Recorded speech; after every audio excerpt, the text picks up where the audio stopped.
And now coming to the challenge that ultimately leads to why we have created a company out of this, and one that's growing quite rapidly. And these are problems that have existed for a while in the various industries of the world.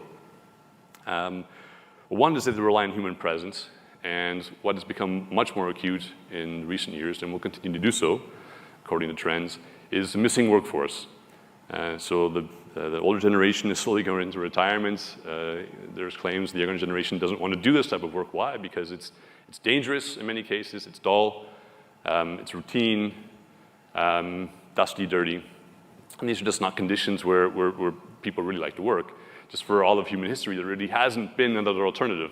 Right? So underground in a mine, you're not sure if it's about to collapse or not. So, sorry, Bob, can you go check it out? There was no other way of navigating that for a while. And now we're crossing that line where we have another option with an autonomous robotic system. And then when you combine humans, even if they're doing a good job, there's probably no human that every day at the exact same time at 12 o'clock and then 12:37 and then 10 seconds later is going to collect the exact same data at the same points to such a certain quality. And then if you combine that amount of precision to a human working in a dull, dangerous, and dusty environment, stressful environment, that human is also prone to mistakes. And that can lead to injuries, but it also leads to, not always, an optimal performance on the job. And then human presence is actually a leading cause of most industrial accidents.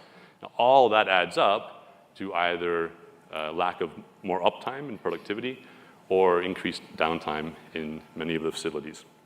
And things are changing, as they should, because a lot of people are looking for solutions, as are we. And this is always evolving, and something that's really not part of what we do is this first level of basic automation.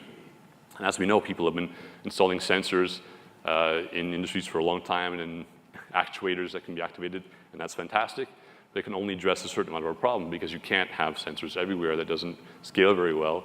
And of course, if you have a sensor here and a sensor there, then what are you monitoring in between if there's a problem? And so there's no one way of solving that level of automation in all places just with this method.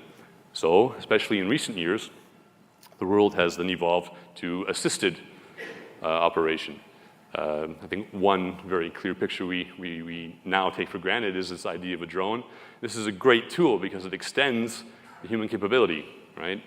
You can do more with this. You can see things from above, fly inside of things, as you know from the videos. But even this is just a one-to-one relationship. So you still need one human to control one drone or one tool to assist in the operation. And where we want to go is on this next level of the autonomous industry. So that's what we are creating.